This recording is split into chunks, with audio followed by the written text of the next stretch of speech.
Толқын Қадыр iqtisod munbiri. Rossiyada neft mo'ltirib, yana nemishqa Erondan neft ko'rgizdi. Rossiya dunyodagi 3 cho'ng neft ishlab chiqaradigan davlatlarning biri. Uning neft mahsulot miqdori dunyo umumiy miqdorining 15%ni egallaydi. Mana mushu saviya Saudiya Arabistoni va Amerikadan qilishmaydi. Xo'sh, endi Rossiyaning davlat ichidagi neftga bo'lgan ehtiyoji bir qadar oz bo'lg'achqa, neftning ko'p qismi eksportga ishlatiladi. 2019 yilning oxiri Rossiyaning neft eksporti 267 million 500 ming tonnaga yetgan bo'lib, eng qiziq yeri shuki, Rossiyaning neft zapsi mo'l. Mahsulot miqdori zo'r bo'lsa, lekin har yili Erondan ko'plab neft import qiladi. Xo'sh, endi bu nima uchun? Birinchidan, Rossiya neftning mahsulot miqdori yuqori bo'lsa, lekin neftning sifati nacharroq. Uning ustiga ichki narxi yuqori. O'rta Sharq neftining ko'pinchisi yenik neft bo'lib, bahos to'van, sifati yaxshi. Uni boshqa davlatlarning neft bilan aralashtirib ishlatgili bo'ladi. O'rta Sharq neftini aralashtirib ishlatganda ham neft sifatini o'stirgili, ham tanarxni to'valatgili bo'ladi. Amaliyot faqat Rossiyalar emas, nurg'un neft ishlab chiqaruvchi davlatlar, hatto neft ishlab chiqarmaydigan davlatlarmi neftni aralashtirib ishlatadi.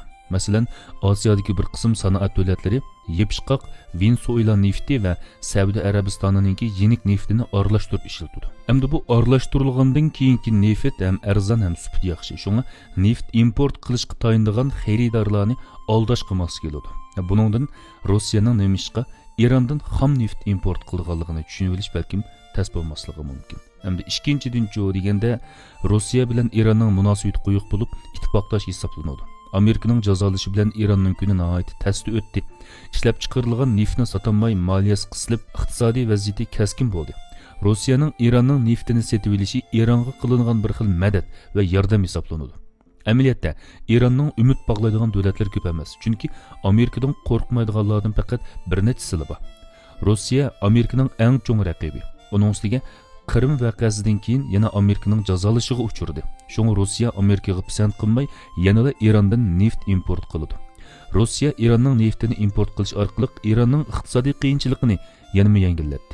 Shuning bilan birga Rossiya Eron munosabatini mustahkamladi. Uchinchidan, Eron Rossiyaning muhim savdo hamrohi. Shundaqla Rossiyaning asosli qurol-yarog' sotib olish xaridorlarining biri. Amerikaning jazosiga uchirganlikdan Eronning Rossiyaning qurol-yaroqlarini sotib olgudek puli qolmagan. Shunga Rossiya bilan Eron malga mal almashtirib, neft bilan qurol-yaroqni almashtirdi. Buning bilan Rossiya ham qurol sotdi, ham arzon bog'liq neftga erishdi. Ondan bu arzon bog'liq neftni o'zining neftiga aralashtirgandan keyin xaridorlarga yuqori bahoda sotib berdi. Bunda qo'ldan qo'lga o'tkazib setish Rossiya iqtisodiga intayin muvaffaq. Shunday deyishga bo'ladiki, Erondan import qilgan xam neftdan Rossiya ko'p foyda oladi. Buning bilan birga Rossiya Eronning nefti orqali xalqaro neft bozoridagi o'rnini va o'zining neft bahosiningki yanami yuqori ko'tarishiga yordam qila oladi. Bu haqiqatan bir chalmada ikki paxtak so'qqanlik bo'lishi mumkin. Endi Rossiya shundoq sazgur turib, ziyon tortadigan savdo qilamdi. Erondan neft import qilish amaliyotda Rossiyaning ziyrakligining ifodasi bo'lib, Rossiya bundan ko'p foyda oladi.